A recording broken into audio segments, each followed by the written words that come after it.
So these two images are really powerful and evocative in this book. It really shows the sort of the pain that the world was feeling at the death of Walt Disney. But to me, it also kind of cements, the future of Mickey Mouse. Hey there, this is Eric, and today I'd like to review this book. It's called Walt Disney's Mickey Mouse, The Ultimate History. Now, I had reviewed Donald Duck's Ultimate History book, and I'll link that above if you want to check that out. And this book is kind of in a very similar sort of vein. It's just a huge XL-sized book that covers the entire history of Mickey Mouse.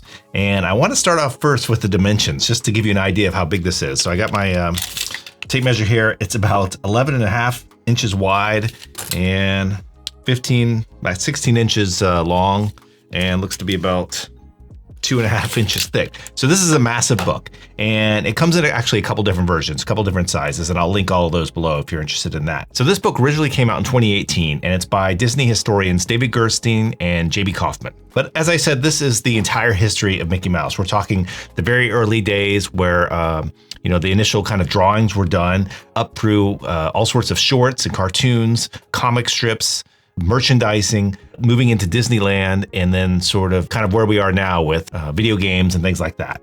So the book is split into three main areas: the Golden Age, the Silver Age, and the Modern Age. Now, the Golden Age is going to cover basically the entire creation of Mickey Mouse, including various shorts and cartoons. As we move into the Silver Age, we're looking at just post-World War II and also the start of Disneyland. And the Modern Age is going to cover more current things like video games, pop art, and nostalgia, things like that. All right, so let's take a look inside.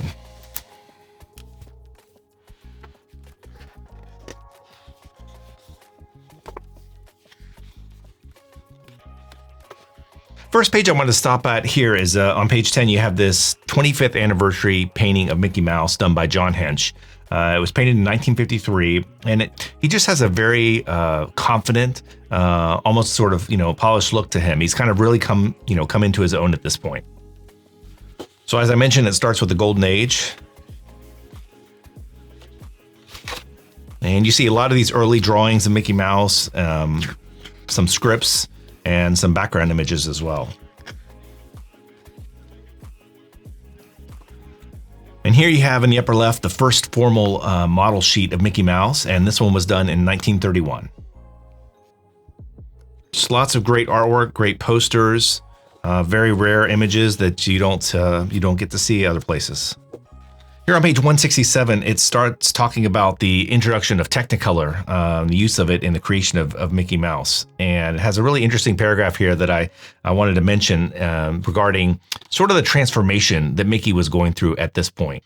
So when it talks about this change of Mickey Mouse, it says, the mischievous early Mickey was gradually being phased out in favor of Mickey, the earnest, responsible citizen. So you're seeing this change around this time of Mickey kind of going from a sort of a trickster to a responsible citizen who wants to, just do good things. And I thought that was really interesting as far as what was happening in this time period. Now, the first short to use color and this Technicolor process was the band concert, which was in 1935. So we're still in the golden age of Mickey at this point, and we're starting to move in this book to some of the merchandising that happened during this time. Just all sorts of amazing products with Mickey Mouse. And this is really the beginning of seeing Mickey move from, the screen into people's homes. Oh, here's a cool little bookmark that comes with the book. And here's just a huge spread of multiple Mickey products, just figurines and toys. Oh, here on page 232, you have a model sheet by Fred Moore, which shows off his redesign that happened in 1938. And so if you go online and type in Mickey Mouse model sheet, you'll probably be able to find this. Lots of great sketches from the production of Fantasia in here. And then when you move into page 249, you start getting an idea of comics and Mickey's influence on those. All sorts of comic pages are included.